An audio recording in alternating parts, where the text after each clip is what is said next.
Welcome to the Pipeline Podcast. Today, we're here talking with Shauna Causey, partner at Madrona Venture Labs, and all-around startup badass, marketing expert, et cetera, et cetera. I mean, we could go all on. And now you're running a new startup of your own. So, Shauna, welcome. Thank you so much. What a fun honor to be here. You were saying you were doing Startup Week this week. Yeah, so this week is Seattle Startup Week, and I don't know how many events, just dozens and dozens of events happening all over the city and really interesting speakers. I just came from a panel where Len Jordan from Madrona Venture Group was with Jonathan Spizzato and Anvi, who's the founder of Poppy, really talking about what does it take to start a company and how do you do that and how do you build your investors, how do you pitch, how do you think about funding. So it's really neat because anyone could have had access to that talk today, and usually it would be really hard to get that kind of intel from experts. So a lot of people have trouble getting in a room with any of those three people. Yeah, and I mean, from all the startup founders I've met and advised over the years, not only just getting in a room with them, but working up the courage to understand that like it's okay to ask them for coffee, Yeah, and all the questions that you were always too scared to ask. Yeah. Right. Like, is it okay for me to not have a co-founder? I think you mentioned that one. Yeah, that was one of the questions when we were talking earlier. Yeah, just came up. I heard that I have to have a co-founder to start a startup. Is that true? And they basically said no. Yeah, they said, we've invested in plenty of companies with solo founders. One great quote from Len Jordan, which was, I think, my favorite quote of the panel. And it's really the only panel I've gone and sat in on. I'm speaking on 2 panels, but I haven't been to a lot. But so it was my favorite quote. And he said, I'm really impressed, if you're an impressive founder yourself, but I'm doubly impressed if there's 2 impressive founders. So it was just like calling out the obvious in a really funny way. And just that's true, right? I mean, you can do it. You can be the only founder and bring on a team, or you can have a co-founder. Right. Yeah. I mean, I don't know about you, but like, I think every company I've started has had, or even worked at has had, at least one founder. I mean, at Avalara, we had like 3, maybe 3.5. Shauna, you got your start, if I'm right, in kind of sports and media. I did. So I started working for the Seattle Mariners when I was 14. I tried out to be a ball girl. I got the job, which at that time was like the most exciting thing ever. There was like hundreds of girls that went to tryouts, and they hit balls at us, and we had to field them. And for some reason, they hit pop flies at us too. I don't know why, because you're not supposed to catch a pop fly when you're on the field. Yeah, if you're a ball, if you're like one of these ball kids and you like run out on the field and catch a pop fly, like they'd probably fire you for that, right? It was kind of funny because I was like, should I catch it or should I run away in the tryout? I was 14 years old, just trying to figure this out. Is this a test? Is this a trick question? Right. But yeah, got it. There was only 6 of us that made it, and that I feel so fortunate that it was a really tough try. I had to really be good on the field to they were hitting pretty hard at us, but that opened up the door to really every opportunity I've had since then. And I got a chance to meet so many people through the Mariners organization. I got a chance to work in every department before. I worked there for 7 years. So I started as a ball girl. I got to work in operations and marketing and PR. I opened Safeco Field with the team, so I had this chance to see really this 360 view of how a business works before I even got out of college. So I really attribute so much of so much of my success to just getting a job when I was 14 and working really hard. Yeah, so I got my start there, and then I went to work for Fox Sports Net, which is the TV station that carried the Mariners, and I got to work on the agreements, so I got to work on contracts. From there, I went into really Fortune 50. I worked at a few different Fortune 50 companies, and then my intro to startup world was really through Startup Weekend. A couple friends had bought Startup Weekend early on from a guy named Andrew Hyde, and they saw this vision for Startup Weekend where it could be, really the intro for anyone starting a company. And it was starting to be that time where 10 years ago, where you could actually start a company pretty fast. Like all of the technical pieces all of a sudden were coming together where you could do something in a weekend. The tools were better, the frameworks were so much better.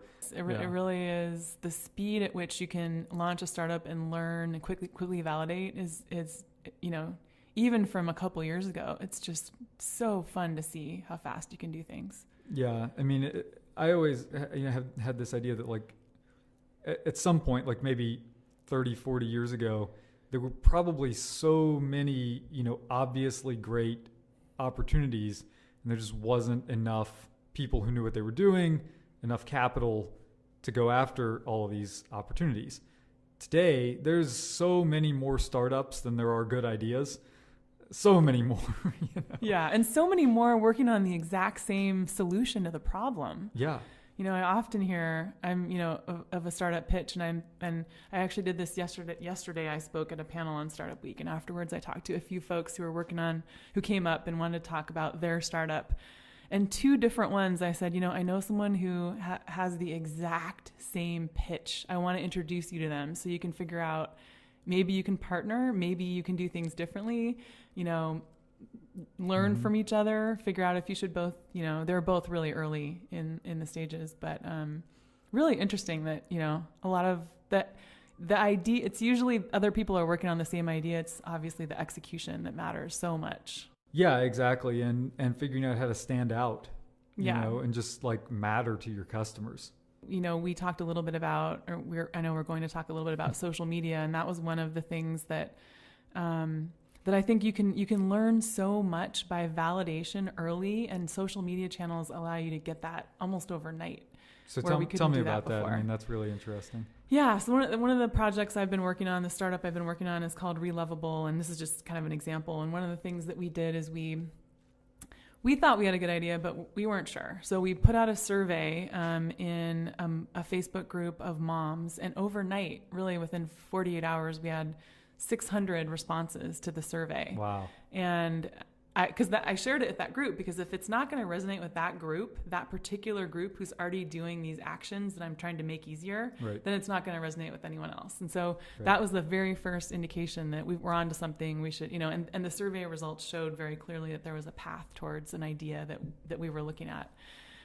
So that was the first step. Second step was, what if we, create a landing page and start sending traffic there and see what happens, Do people sign up?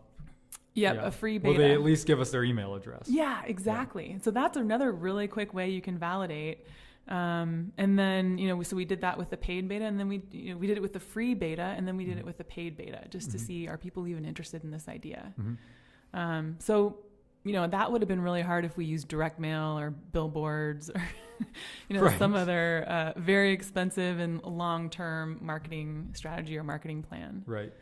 Yeah. But that social allows you to just put it out there, put it right in front of that group of people who maybe already know you or trust you, or at least are a second degree, something like that.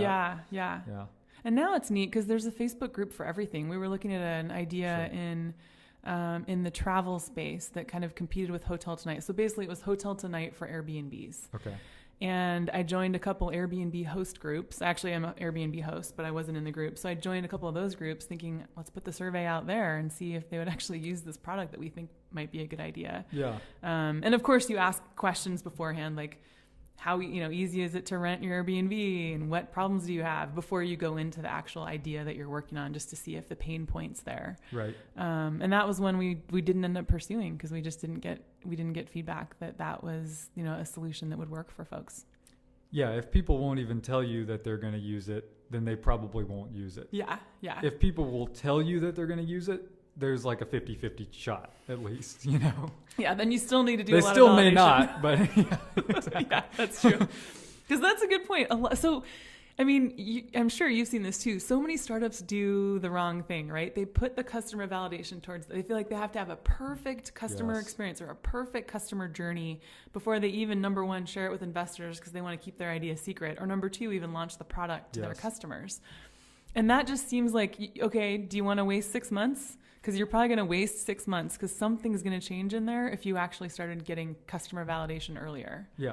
It's, well, I think about it as just like intentionality, right? Like, do you want to intentionally do something, or do you want to just get lucky? Exactly. I was talking to a startup founder about this, and I said, okay, there's 3, steps you have to take here. You have to, identify the problem, identify the market, and go build the thing, build the solution. And I said, okay, there's 1 or 2 ways to do this. You can either go build the solution and then, try to hone in on the, problem and then go to sell it in the market. Or you can do it the other way around. You can go just talk to the market, just sell them something that they want to buy.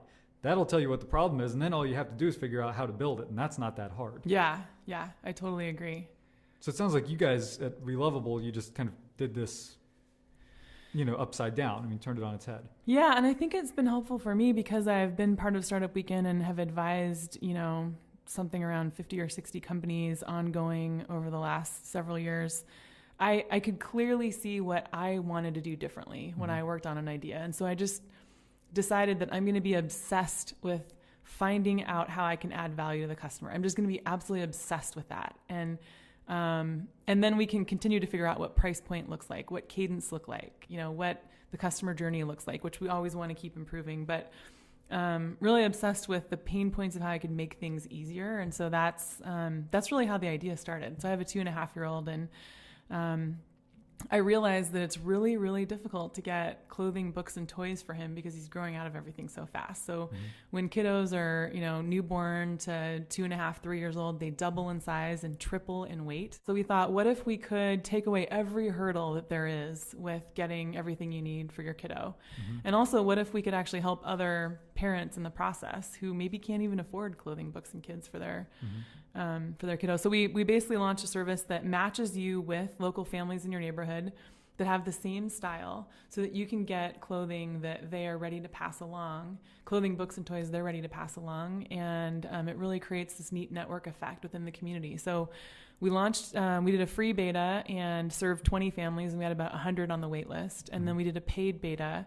And that one, our goal was to get 50 customers in 2 weeks. And we thought, well, that's a pretty hefty goal, being that nobody knows about us yet. We're brand new, starting from scratch. But we exceeded that and sort of have hit every milestone. And so it's really interesting to kind of test all this out and see what we can do and how can we continue to add value. And well, now people want us to take their strollers off their porch and resell that for them. So they're kind of like, now other ideas are popping up that we could add more value while we're already at their house. You've been involved with a lot of other startups locally. I mean, what are the startups now that you're seeing? I mean, in your role at Madrona, you probably see other things in the labs. You probably see other things around town. What are the things you see that are interesting? Yeah, there are so many, and there's a couple that immediately come to mind that are sort of in stealth mode because they're just finishing their fundraising round. So I'd love to mention them, but I do have to say, so I was thinking about the female startups, female-led startups that I've been following, and I thought, there's probably some that I don't know about. So I asked on Twitter yesterday before coming in here today, and I'd love to just share a couple of those. I think those would be really totally fun to talk about, which I've even learned about a few of these myself. One of them is kind of interesting. It's called Vishion, Vision. And this woman named Sam Smith is the founder. It's out of Charlotte. And if you think about searching, so here's why I like this startup. If you think about searching for home decor, there are just a million different options. Yeah, and 95% of them are horrible. Yes, I mean, scrolling, just tons of scrolling to the point where finally, usually, I think you just give up. So I didn't find what I wanted. So there's many different ways to tackle this problem. There's actually a whole bunch of different startups in this space. But what I like about this one is you can search for decor or home furnishings by color. So you can say, we've got like a pale yellow wall here. I'd like to get something that's a little bit different, or maybe even almost the exact same color or the same color. And so it lets you immediately search by a different search function that's available. And I think that they really looked at what's important when people are looking for home decor and tackled it from that specific angle. So I really I thought that one was visual first. Yeah. What's important to the consumer, and then how can we create that type of funnel experience so you don't have to scroll through 90 different items. One that's local that she's actually a good friend of mine, Amy Nelson. She, and you're probably familiar with her too. She started the Riveter. So she's got a co-working space that's focused on really making it a great place for female-led companies with at least one founder who's female. Yeah. And she's not only creating that, but she's creating this community, which a lot of people say they create a community, but she is actually really changing, the startup environment for women.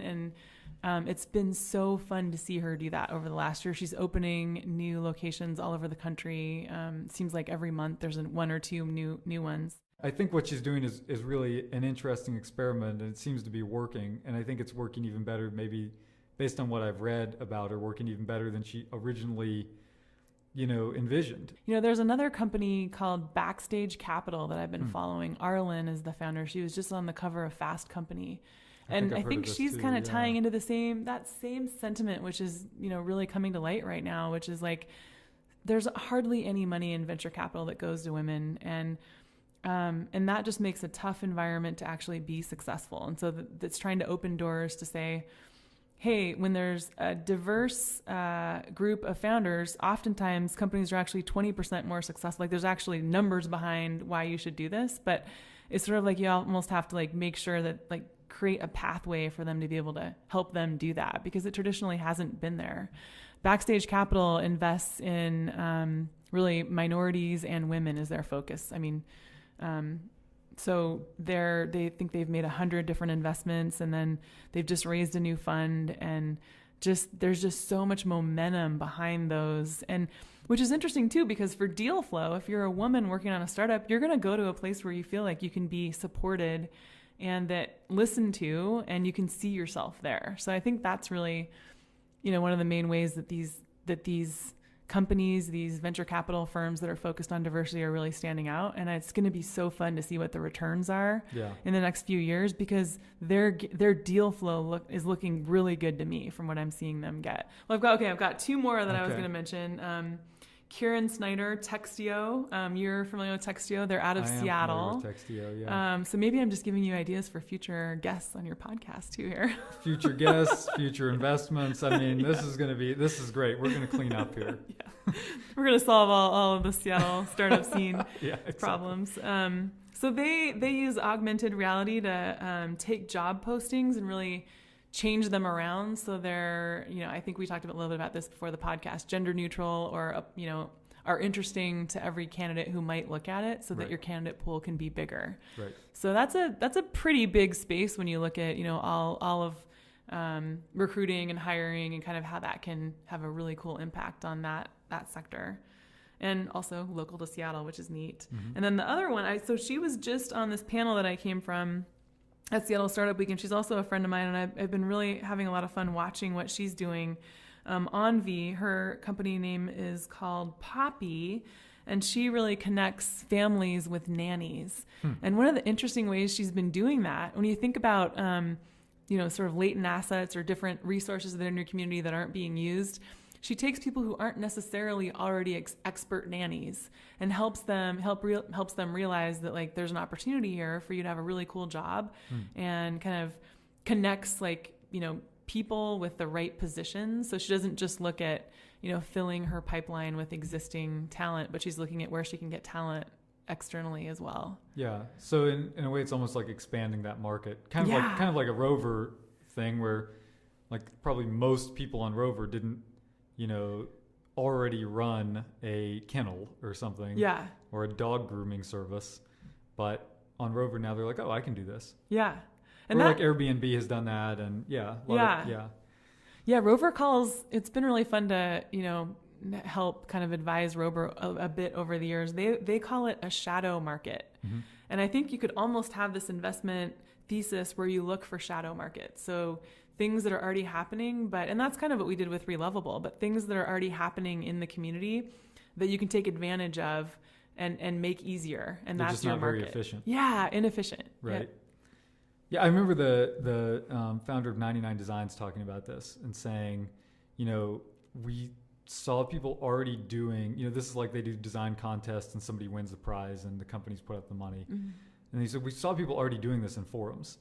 And we thought, gosh, like there's no way to make sure you get paid, and there's no like nice structured way to vote on stuff and for everybody to submit their things. And so we just thought we could make this so much better, but we already knew it was happening. Yeah. What startups are you watching right now? Oh, what startups am I watching? That's a really good question. Well, I really like, I'm an investor in a startup called LegalPad. I think this is really interesting. It's basically automating work visas. I think it's a really cool idea because in this country in general, but also just around the world, I think that we have a huge talent pipeline problem where there's just too many jobs chasing not enough talented people. And, we could talk about all of the systemic things that are causing that, like, long-term sustained underfunding of public education, for one, or some of these issues that you've brought up, like, diversity and gender issues for another. But be that as it may, like we're pretty much screwed as a country if we can't figure out how to bring really bright people, into this country. And thankfully they really want to get here. And so work visas are a huge way to make that happen. And there's something like, so to talk about another thing that's like already happening, but it's just really painful, is, companies are already spending about $5.5 billion a year in the US just to bring people in, either temporarily or long term. And that's like a massive amount of money. So, and it's this long, complex process, and it's all lawyers, and, you know how pleasant that experience usually is. And so this is basically a tool that automates 95% of the process, makes it super painful. They can churn out a visa in less than a day instead of like weeks, which is the normal, time. That's amazing. Are they available nationwide? Yeah. They only do U.S. visas right now, just H-1B. But I think over time they'll expand and hopefully do other countries and all kinds of other visas and stuff like that. So it's pretty cool. Yeah, I've heard that from almost every founder I've talked to about how hard that process is, and a huge complaint. And if somebody could just make this easier. A lot of the people that listen to this are, either early or mid-career, and they're trying to think like, geez, Shauna's had this amazing career that, obviously, you're just at the beginning of still, but how can I, do that? Like, so what's advice that you would give to yourself if you could rewind the clock to when you were like 20, 25 years old? What would you tell yourself? Yeah. Well, I know one of the ways we kind of talked about this was, if I knew I wanted to be an entrepreneur, what would I do differently? And that's kind of, I think, maybe a good way to think about it. If you know what you want to do, and if I had known that earlier, because I really had to get introduced to Startup Weekend and start, having a chance to see myself at some of these events. But if I knew that earlier, I wouldn't have spent so much time trying to work my way up or trying to kind of prove myself in big companies. I learned so much by doing that, but I would have gone straight to a startup, straight to like maybe even a family-owned business, to just see how everything operates, see how I can, how can you make the financials work? How can you acquire customers? How can you, it's so different, like we talked about, when you're at a big company doing that versus when you're at a small or brand new company doing that. Right. And, as well as just learning inside and out the financials and how that works at a company. I would have spent a lot more time on that. I think just in general, some of the things that I did that worked well, that I would do again, was in every position that I was in, I would do everything I needed to do. And then I would think about, what else do I want to do? What other experience do I want to get while I'm here? Right. And I would walk over to that person's office who was overseeing that department, and I would say, hey, I'd really like to help you with this. And all of a sudden I've got experience in a different way than a different area than I've had before. And I just continually did that. Right. So many times in your early or midpoint in your career, not everybody, but so many times you sort of have this like competitive streak with other people or with other companies, and there's a lot of good to that because competition can really help you. But if you can instead have this mentality of just like, we're all in this together, we're all what if we could all be successful? How can I help you be successful? How can you help me be successful? I think that will really go a long way as well. And, I wish I would have done even more of that earlier in my career. I think I had to see other people, other senior leaders who were really successful operating like that, to realize that you don't have to be cutthroat and, yell and scream and just like kind of be somebody that people don't want to be around. You can actually be a really prolific, fun, generous person in a leadership role, and be wildly successful in that, with that mentality. Right. Shauna, how can people find you? How can people get in touch with you? Yeah, well, I'm really open to Twitter and LinkedIn, and I'm active on both of those. And on Twitter, I'm at Shauna Causey. The last name is Causey. And same on LinkedIn, Shauna Causey. And your company is relovable.co? Yep. Is that right? So relovable? Yep. Spelled exactly the way it sounds. Yeah, relovable.co. Thanks so much for doing this with us. Yeah. This is really, really fun. Thanks for having me.